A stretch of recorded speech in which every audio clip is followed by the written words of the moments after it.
Halo guys, kembali lagi bersama di sini. Kali ini ada juga bacaan Lord of Mysterious, Melissa. Bisakah kamu tidak menggosoknya? Glenn bergumam dalam hati, dia merasakan sakit yang berdenyut-denyut di kepalanya.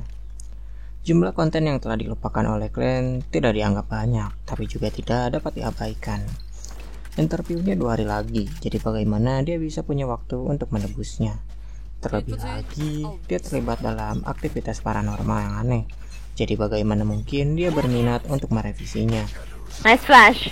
Glenn memberikan respon asal-asalan kepada adiknya dan mulai memasang kesan sedang belajar. Melissa memindahkan kursi untuk duduk di sampingnya dengan cahaya yang bersinar dari lampu gas. Dia mulai mengerjakan tugasnya. Suasananya cukup tenang. Hampir pukul 11, kedua bersaudara itu saling mengucapkan selamat malam dan pergi tidur. Tok tok tok.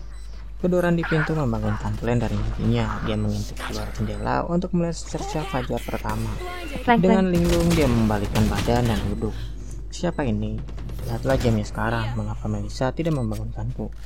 Ini aku, Dan Smith, jawab seorang pria dengan suara berat di luar pintu. Dan Smith, aku tidak kenal dia. Glenn turun dari tempat tidurnya dan menggelengkan kepalanya sambil berjalan menuju pintu. Dia membuka pintu dan melihat inspektur polisi bermata abu-abu yang ditemui sehari sebelum berdiri di depannya.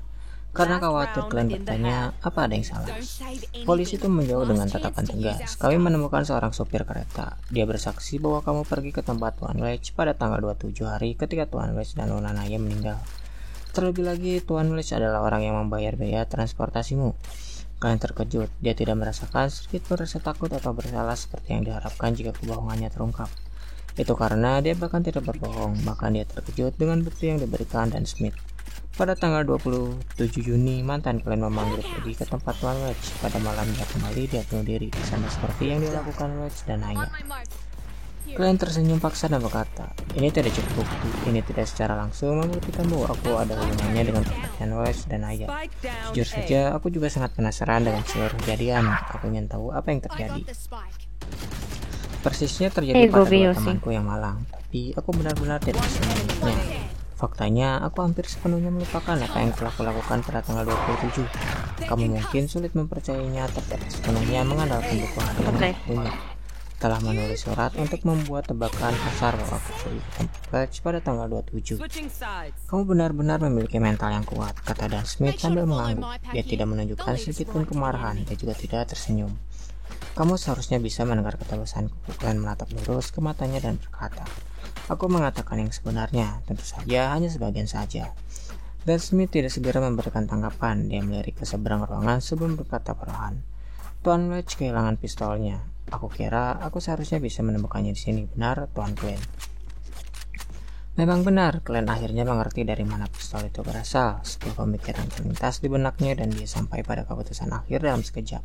Dia mengangkat tangannya setengah dan mundur meninggalkan jejak terbuka. Lalu dia memberi isyarat ke tempat tidur susun dengan dagunya. Di belakang papan tempat tidur. Dia tidak secara spesifik menyebutkan bahwa itu adalah dek bawah, karena biasanya tidak ada orang yang melanjutkan barang di belakang babak tempat tidur di dek atas.